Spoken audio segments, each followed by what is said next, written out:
Army Sergeant Donald Nearen went to war in Korea and disappeared. More than 65 years later, he's finally coming home. Nearen's remains were recently identified by the Defense Department. His oldest living relative lives in Carlsbad.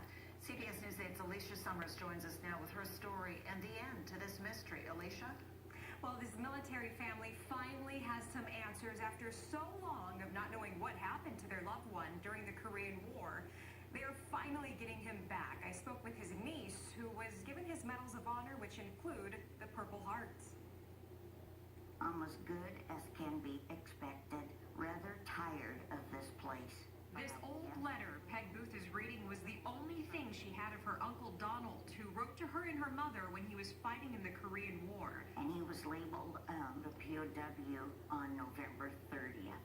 That was the last time his family heard from him. Was he, still in a POW camp, or did he pass away?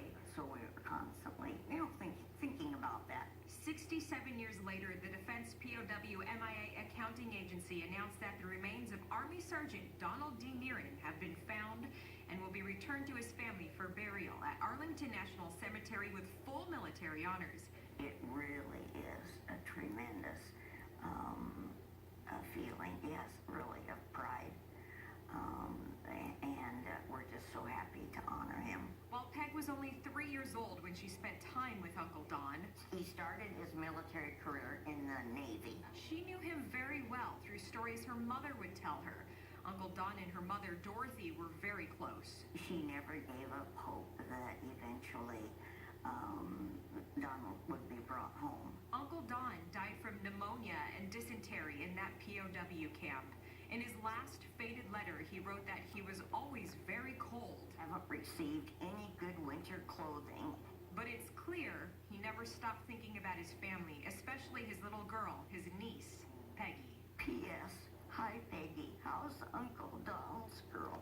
Man, clear over in North Korea, fighting, freezing his butt off, and he thinks of his little niece. Man, oh man, that's really great.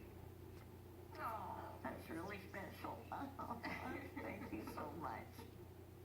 Well, unfortunately, Peg's mother died 2 years ago, but Peg and about 25 of her family members will meet in Arlington for Army Sergeant Donald Nearen's burial on April 3rd. Today, still almost 8,000 Americans remain unaccounted for from the Korean War. Carlo? Thanks, Alicia. A suspected DUI